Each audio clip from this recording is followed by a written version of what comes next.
Então, iniciando com o Augusto Boschwitz. Então, o Augusto, ele é graduado em Letras pela Universidade Federal do Rio Grande do Sul, professor associado de Psicologia pela University of Connecticut.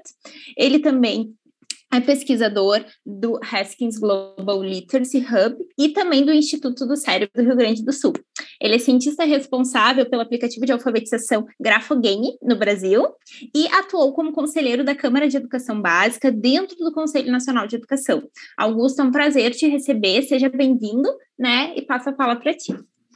Bom dia, o prazer é todo meu, muito obrigado pelo convite e deixar aqui um abraço muito fraterno para a Tâmara, bom te ver aí, Tâmara, e te ouvir, e agradeço por essa oportunidade. Eu vou compartilhar minha tela e... aqui está certinho.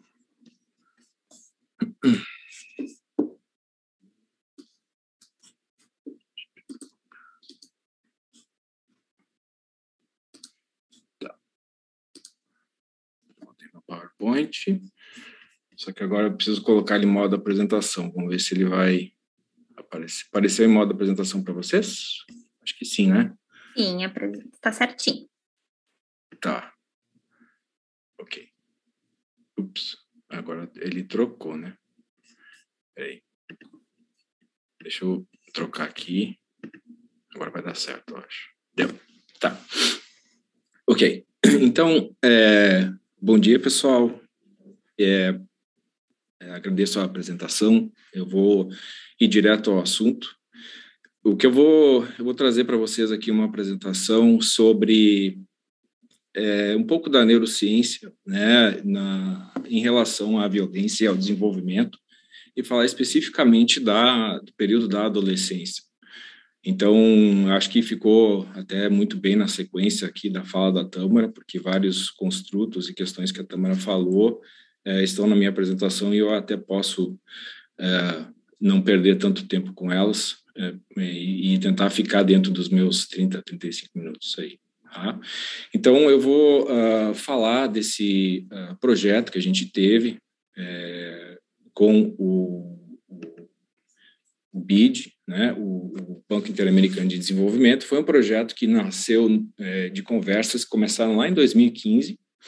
O projeto se realizou de 2017 a 2019, 2016 mais ou menos a 2019, em diferentes momentos, inclusive fora do Brasil, em Honduras.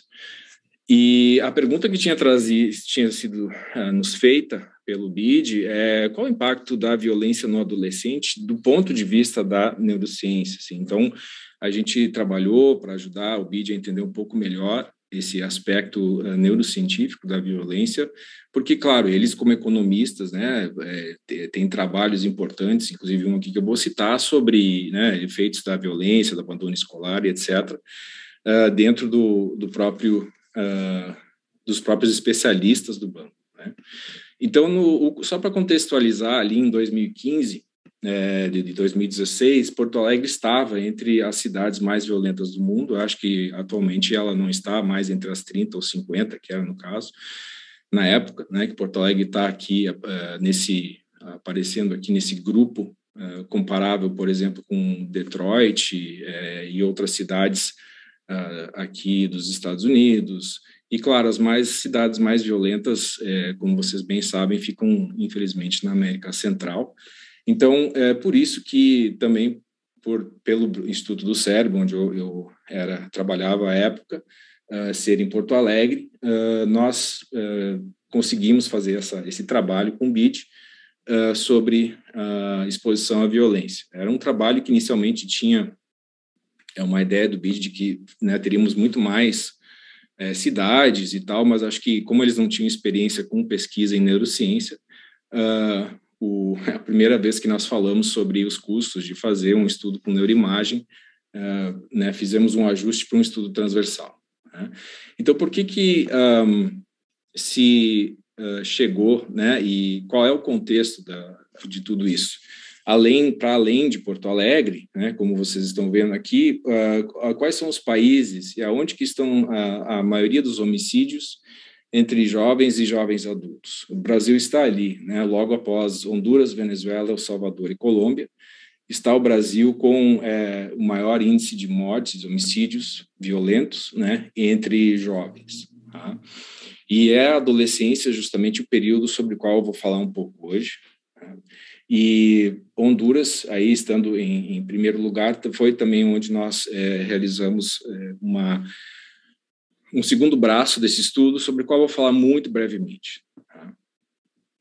E, para além dos homicídios, né, o Brasil, dentro do contexto da América Latina, desse aqui é o relatório, né, do BID sobre os millennials, né, o Brasil tem um índice altíssimo de nenéns, que são jovens aí em idade de ensino médio e universitário, que nem trabalham nem estudam, né, esse é um dado aí de 2000 e pré-pandêmico, né, até eu acredito que pós-pandêmico seja muito pior. Na mesma época, né, um relatório do Atlas da Violência trazendo que 84% dos jovens brasileiros acham que a escola não é um local seguro.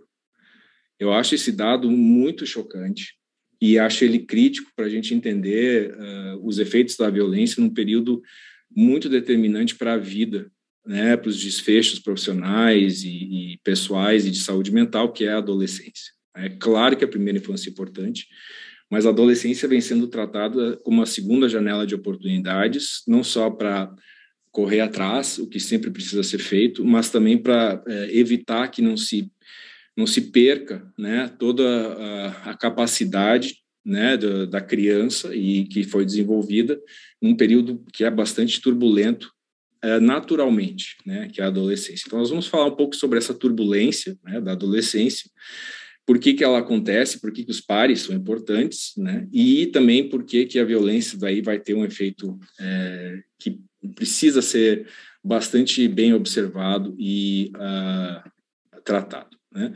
Então, o que precisa ser evitado nessa época são as más decisões. O adolescente toma más decisões, ele toma decisões arriscadas. Nós sabemos que isso vai acontecer em diferentes níveis. O que se precisa evitar são as espirais.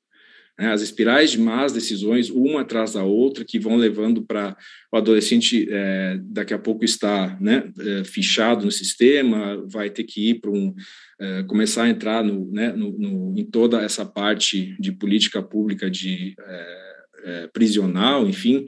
Eu não sou um especialista nisso, né, mas a gente sabe que existem más decisões e más decisões, e algumas que começam a entrar em espiral podem levar o jovem a desfechos muito piores, né? E esse gráfico aqui é uma adaptação do Mental Health of Nations, que é de 2008, né? Que é um estudo sobre uma revisão sobre os diferentes momentos da vida, né? E como criar uma poupança para a saúde mental e cognitiva e emocional.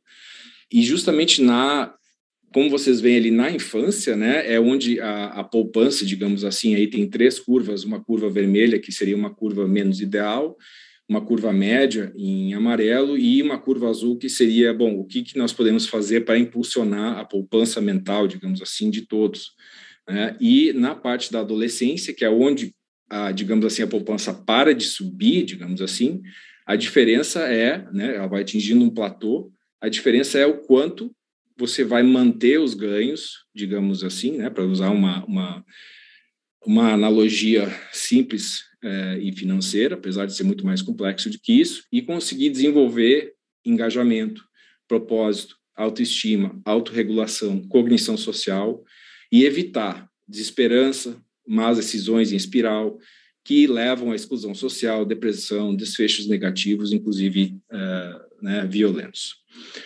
Então, continuando nessa ideia, o que acabou emergindo de quase um ano de discussões e trabalho com o BID, né, foi um trabalho muito sério para desenvolver esse projeto, foi o projeto VIVA, né, Vida e Violência na Adolescência, que foi um estudo transversal de exposição à violência e efeitos neurofuncionais. Esse relatório ali do UNICEF foi bastante importante para nós na época, né, a segunda janela de oportunidade no cérebro adolescente. Está disponível gratuitamente, se vocês procurarem na internet. Então, nós trabalhamos em Porto Alegre com uma amostra por conveniência, né? Nós trabalhamos com 5 escolas da rede estadual, e nós tentamos distribuir as escolas em bairros menos violentos e mais violentos, né? Sendo aqui os mais violentos, como é bastante comum na organização urbana, né? Mas na região marginal da cidade, marginal no sentido externo, né? Ou fronteiriço, né? De Porto Alegre com a Grande Porto Alegre, como nos bairros Rubem Berta e Lomba do Pinheiro, que para quem conhece Porto Alegre sabe que são bairros extremamente violentos.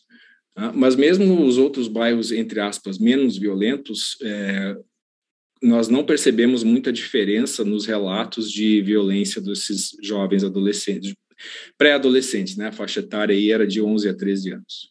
Então, o protocolo envolvia, primeiro, né, claro, toda uma relação com a escola, com os pais.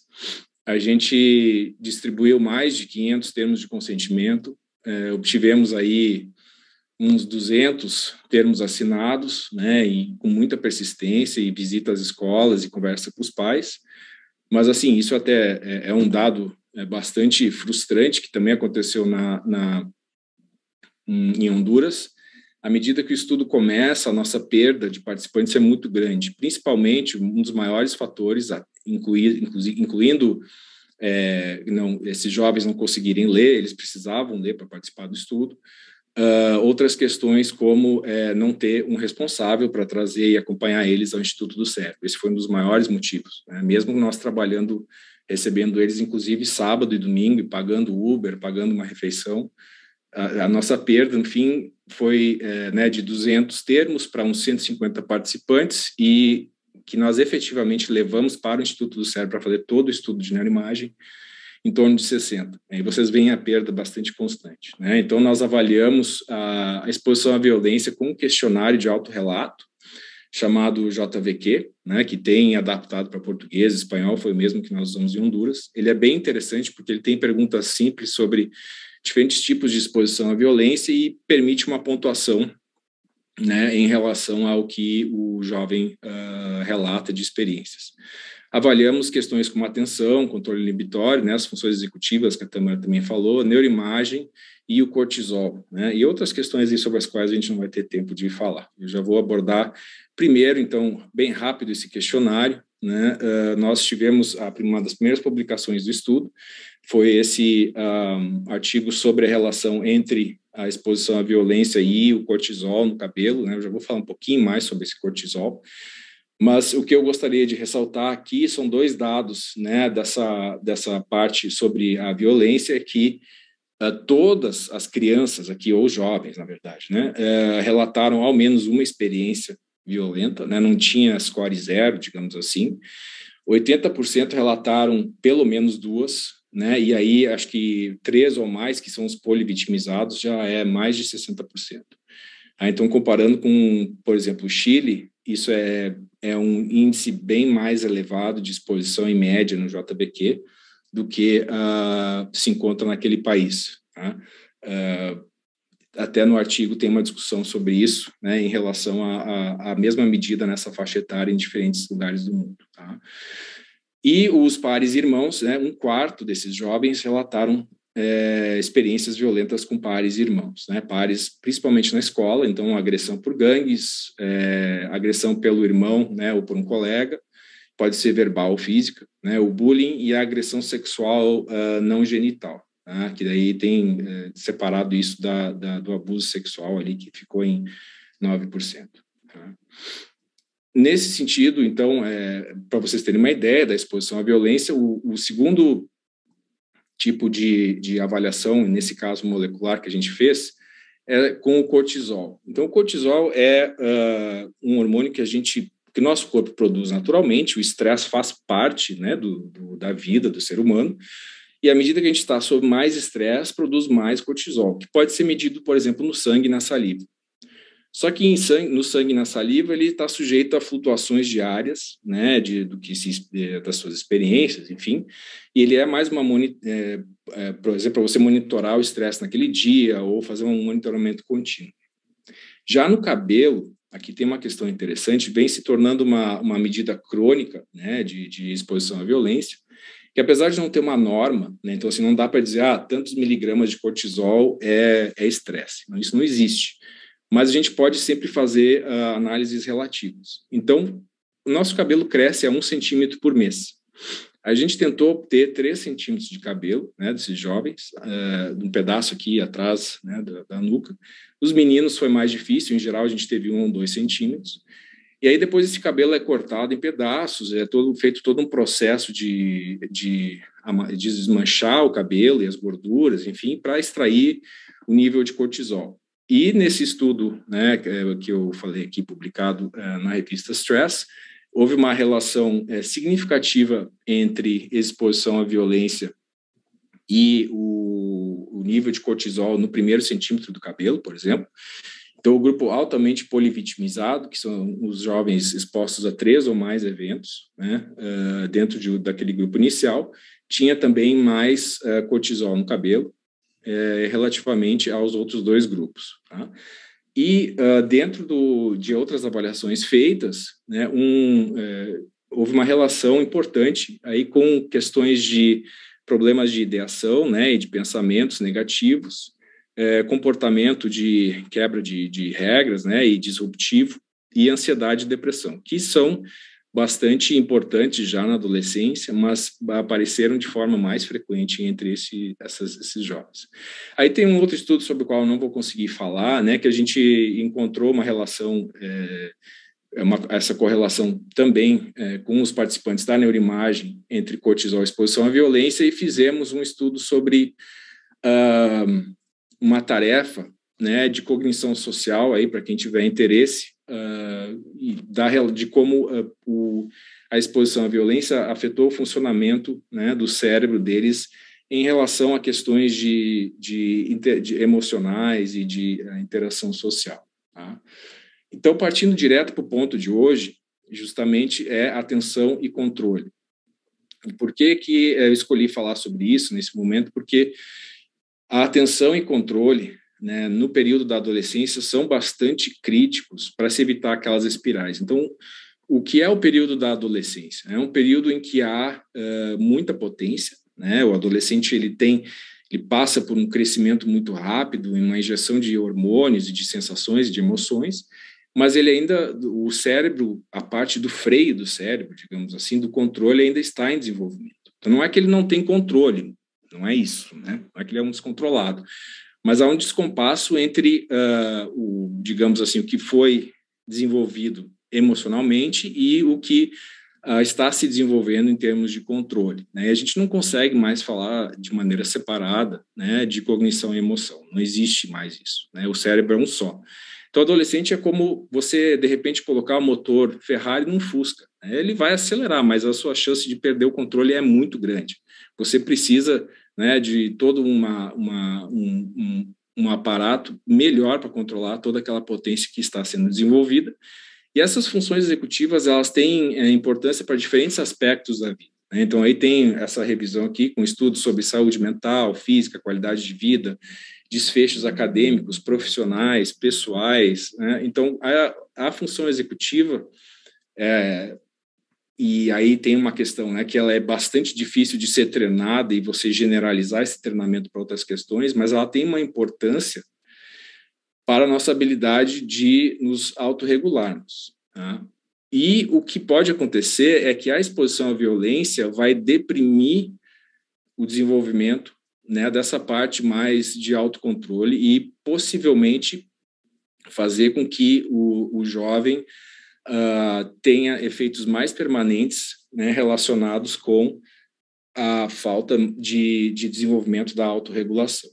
Então, um estudo que a gente submeteu agora, que é uma parte desse estudo maior, tem um dado bem importante aqui, que para cada ponto, né, de exposição à violência naquele questionário, a gente encontrou uma redução de meio ponto no QI.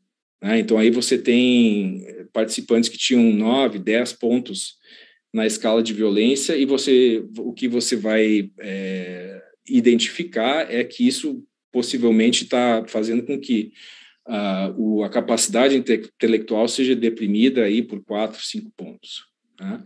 E na memória visoespacial, que foi uma medida que a gente utilizou para funções executivas, houve também uma relação de menos 0,22 ponto, né, a cada ponto na escala de violência.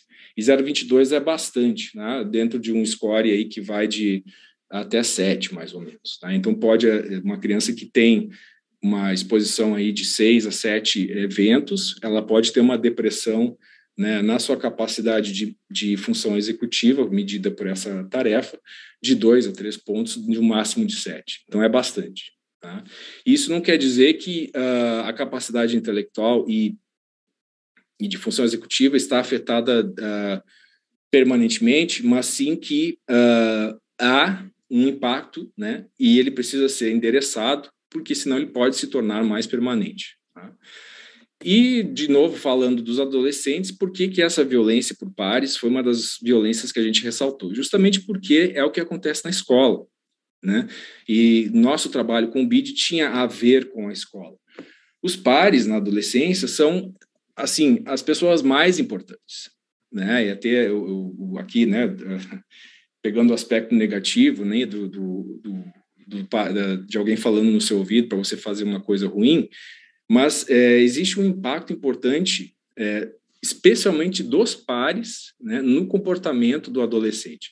E os meus estudos favoritos sobre isso é um estudo e tem outros estudos comportamentais, mas esse aqui é de neuroimagem, em que os adolescentes, aqui jovens, né, adultos e adolescentes, estão dirigindo um carro numa realidade virtual, e aí tem muitas situações em que eles estão se aproximando de um semáforo, e esse semáforo começa a fechar. Né, e aí ele mede, de certa forma, se o motorista acelera, né, ou tenta passar, ou se ele toma uma decisão mais cautelosa e para. Né, e vejam que um efeito bastante importante, né, e muito curioso desse estudo é o seguinte: o adolescente toma mais decisões arriscadas e tem mais acidentes na realidade virtual ali só em uma situação. Né? E nas outras situações, ele se comporta de maneira equivalente aos jovens adultos e adultos, quando ele sabe que os pares estão assistindo. Então, se ele está ali na realidade virtual e está sendo assistido por adultos, outras pessoas, ele tem um comportamento, ou até não sendo assistido por ninguém, né? Está sozinho, ele tem um comportamento muito parecido com o dos adultos em termos de decisões arriscadas e de acidentes. Mas quando eles dizem, agora seus amigos estão te assistindo, olha o salto que dá em decisões arriscadas e acidentes, só pelo fato de que tem um par assistindo. E o que acontece no cérebro desse adolescente quando tem os pares assistindo, houve um aumento significativo de ativação num circuito de recompensa, que a gente chama. Eu coloquei aqui na esquerda, vocês estão vendo a neuroimagem desse estudo, né? Então, essa interação entre o contexto social, que é com ou sem os pares e idade, e essas regiões aqui onde houve uma interação importante, né, da presença dos pares no sistema de recompensa, eu coloquei aqui do lado um outro estudo, por exemplo, sobre o sistema de recompensa com comidas palatáveis e cigarro. São as mesmas regiões. Nós temos um sistema de recompensa que ele é ativado quando nós obtemos alguma recompensa, e, claro, então, em vício, mesmo de jogos de azar, enfim, é nesse sistema que há uma quebra, digamos assim, na capacidade de frear e uma busca constante. O adolescente tem no amigo, nos pares, né, o seu, digamos assim, cigarro, por falta de uma analogia melhor, e não que isso seja ruim, porque ele está precisando se formar, faz parte da vida ter os amigos, né? Mas aí a importância dessa relação. Tá? E não é uma questão de culpar os pares, veja, porque só o fato de ter um par, uma pessoa assistindo, um amigo olhando, o adolescente muda o comportamento. Então não é só para pensar assim, ele está fazendo isso porque tem um amiguinho, né, que levou ele para o mau caminho. Não precisa ser um amiguinho que levou para o mau caminho, porque a presença dos amigos, ela em si às vezes faz com que eles tomem decisões mais arriscadas. Por quê? Porque eles querem aparecer, eles querem, né, fazer parte. E o que acontece, então, no cérebro dos nossos participantes? né? E qual é a questão a ser estudada aqui? Então, o adolescente tem esse cérebro ainda sem os freios ABS, né? O que é o freio ABS do cérebro? Então, existe toda uma rede frontal e parietal do cérebro, né? Anterior e posterior, que envolve regiões que se comunicam e quando há um engajamento de autorregulação, de controle inibitório, né? De inibir uma resposta, de parar para pensar, esse sistema entra em ação. Tá? Então, eu até vou ressaltar aqui, ali na imagem esquerda, o ACC, que é o símbolo anterior, que é uma das partes importantes dessa rede. Inclusive, nesse estudo aqui, é justamente a ativação do símbolo anterior durante terapia cognitivo-comportamental, que foi preditora de quem conseguiria, né, responder melhor àquela terapia. E qual foi a tarefa que os adolescentes fizeram dentro da ressonância? Até eu gosto de mostrar essa tarefa para vocês entenderem o que a gente está chamando de controle inibitório. Então, com a mão esquerda, quando aparecia um O, um X, eles tinham que apertar um botão, né, com o dedo médio e o dedo indicador. E, de vez em quando, aleatoriamente, aparecia um quadrado azul. E eles tinham que daí apertar o botão com a mão direita, é a resposta menos prevalente, e eles tinham que fazer isso o mais rápido possível. Então, era mais ou menos isso aqui que eles viam na tela. Né? Ficavam trocando, eles estão apertando, e daqui a pouco vem um quadrado.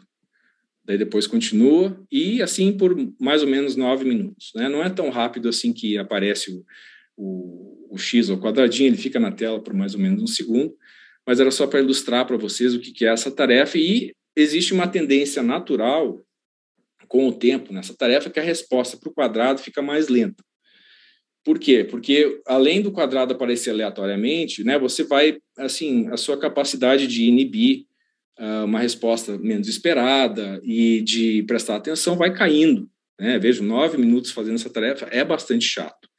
Então, existe uma tendência natural de que essa resposta fique mais lenta, mas a pergunta era, o adolescente exposto a mais violência, ele vai ter uma queda mais significativa nessa performance, ou seja, ele vai ficar mais lento, né, ter uma latência maior, mais rapidamente, de maneira significativa, do que aquele adolescente menos exposto, né? Lembrando que a gente não tinha adolescente sem exposição.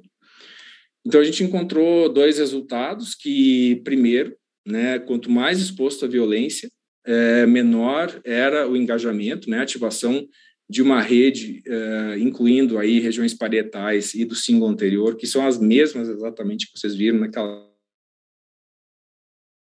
ilustração. A gente está falando de violência mais recente, do último ano, e lifetime, que a gente chama, né, que é para além do último ano. Mas no caso, né, de pré-adolescentes de 11 a 13 anos, o impacto maior é no último ano, até porque é o que eles fica mais saliente. Tá?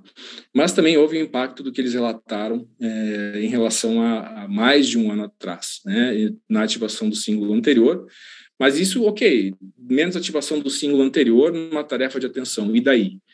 Bom, daí que a gente conseguiu ver que também o adolescente que tinha menos ativação nessa região era o adolescente que mostrava uma queda maior no desempenho da tarefa, ou seja, ele ficava mais lento, mais rapidamente, errava mais na tarefa de controle inibitório, quando a gente fez uma relação quantificando a ativação do símbolo anterior, por exemplo, em relação à latência. Né? Então, aqui no gráfico, vocês veem à esquerda ali o que a gente chama de beta. Né?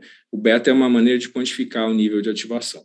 Então, aqueles que eram mais expostos à violência também foram os que tinham menos ativação nessa região, e essa menor ativação se correlacionou com uma queda maior no desempenho. Eu já estou próximo de encerrar aqui. Então, em suma, o que a gente identificou, né, nesse estudo é um aumento, né, quanto mais violência, maior o efeito, né, no funcionamento do cérebro, mais cortisol, né, o cortisol não tem uma norma, né, mas relativamente a gente identificou isso. E também, muito brevemente, nós, durante 2 anos, fomos frequentemente a Tegucigalpa, em Honduras, né, numa colaboração com a Universidade Autônoma de Honduras, e realizamos um estudo bastante semelhante aí com adolescentes de 15 e 16 anos. Até essa é uma foto lá de Tegucigalpa, quando eu subi no morro que cerca a cidade. E a foto ali do policiamento, isso era dentro da universidade, num dia aí que a gente até acabou sobrando gás lacrimogêneo para nós aí no meio de uma briga dos universitários com a polícia. É uma cidade altamente militarizada no centro, então você anda, né, e vê restaurantes, hotéis com pessoas com fuzis na porta, né? E saindo desse centro você tem a parte que é extremamente violenta das escolas, e a gente não tinha como fazer tarefas na ressonância deles lá, mas a gente coletou um dado que chama estado de repouso, que a gente observa o cérebro em funcionamento durante 7 minutos, né? E a gente coletou isso tanto lá como no Brasil, e os nossos resultados agora, que a gente está preparando para a publicação, mostra que quanto mais exposição à violência, houve uma alteração na função do cérebro em repouso em regiões que são importantes para a autorregulação e para o controle de sair do repouso para fazer algo. Tá? E existe na literatura alguma evidência já mostrando que esse tipo de relação, de alteração no funcionamento do cérebro que a gente encontrou, se ele se mantém, ele é preditor de desfechos bastante negativos, principalmente em relação a sofrer violência e virar um ator de violência. Esses jovens de Honduras também, eles faziam outro questionário que tratava de comportamento violento, antissocial e até criminoso, no sentido de ter cometido crimes. Então já havia entre eles, aqueles mais expostos à violência, também um índice significativo de autorrelato dessas experiências mais violentas como atores, né, da violência, não somente mais como a vítima. Tá?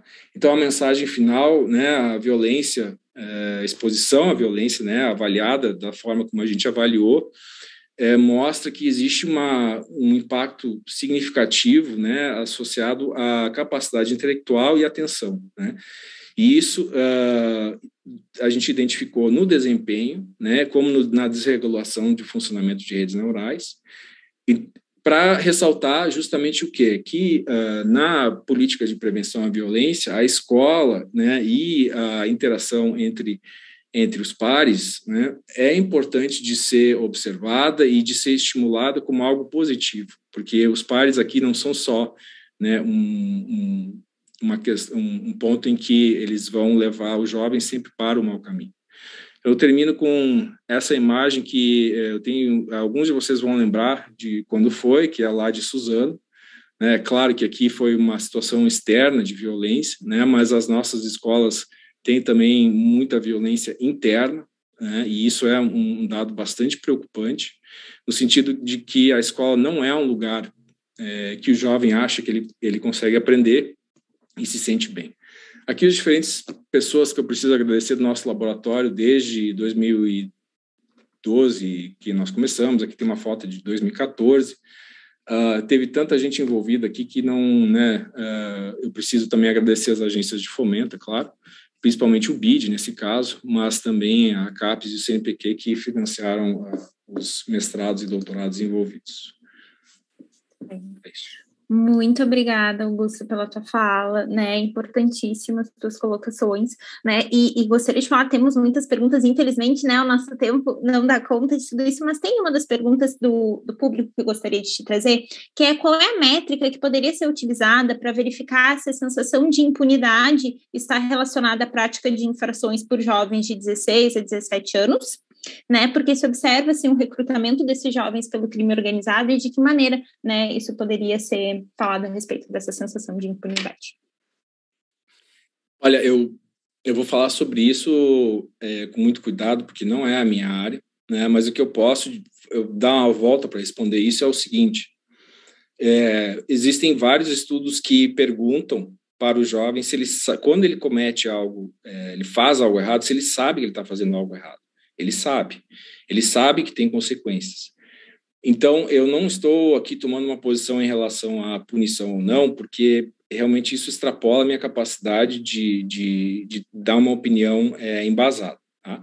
Mas o que eu vou dizer é o seguinte: o jovem sabe que está fazendo um troço errado, sabe? Né? Vai falar bem, de maneira bem leiga, e faz igual. Tá? Então, a questão, muitas vezes, faz igual. Né? A questão não é que isso é inevitável. É evidente que não é inevitável. Mas eu não sei se é a punição a longo prazo, né? Porque a punição se torna algo a longo prazo, que vai ter esse impacto, porque se você olhar pelo outro lado, qual é a outra dificuldade da permanência na escola? A recompensa do ensino é a longo prazo. Então, e é muito difícil manter o jovem na escola quando ele não está percebendo que ele está ganhando com aquilo. Por quê? Porque a recompensa não vai ser amanhã, não vai ser semana que vem, muito menos hoje. Mas existem outras coisas a se desenvolver na escola que podem ser atraentes para o jovem. Então, sobre punição eu não sei, mas eu vou dizer o seguinte, do outro lado, né, da mesma forma que a punição é algo a longo prazo e ela se efetua como repressora de comportamento quando alguém realmente pensa assim, se eu fizer isso eu vou me dar mal, né? Eu tenho a impressão que isso é algo que funciona melhor para o adulto, tenho essa impressão. Não que não possa haver consequências. É evidente que tem que se trabalhar algum nível de consequência também, porque a ausência de consequências também é difícil de ter, né, na sociedade. Mas, não sei, efetivamente eu não acho que seja a impunidade ou não que vai mudar, até porque não principalmente entre os jovens mais de extrato socioeconômico mais baixo, eu não acho que existe uma impunidade nas diferentes maneiras em que ela se manifesta, seja por uma punição extra legal ou mesmo legal, né? Eu acho que muitas vezes a impunidade aí se manifesta naqueles que têm a oportunidade de ter alguém que os defenda. Né? Com certeza é importante. Mas eu estou chutando já, isso aqui já estou saindo do meu... Eu gosto de dizer assim, longo prazo é complicado com o adolescente, tá? É muito complicado. Super importante essa tua fala, né? E tem tudo a ver com o que a gente fala no painel de hoje da prevenção da escola também se tornar um espaço, né, de acolhimento, né, de oportunidade. Sim. E não perpetuador dessa violência. Isso, exatamente. Esses pontos que vocês trazem, assim, eles vão cometer erros, né? Mas como ajudar eles a voltar, a parar, a perceber e não fazer, e qual é a recompensa de fazer isso, né? E ver outros, né, coleguinhas entrando nessa também.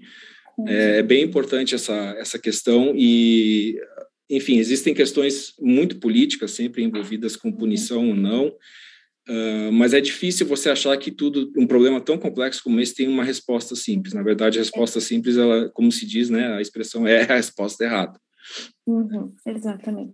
Com certeza, Augusto, muito obrigada pela tua fala, pela tua disponibilidade hoje, né? A gente agradece em função do tempo mais uma vez, né? A gente vai encerrando e passando então para a próxima fala. Muito obrigada pela tua participação.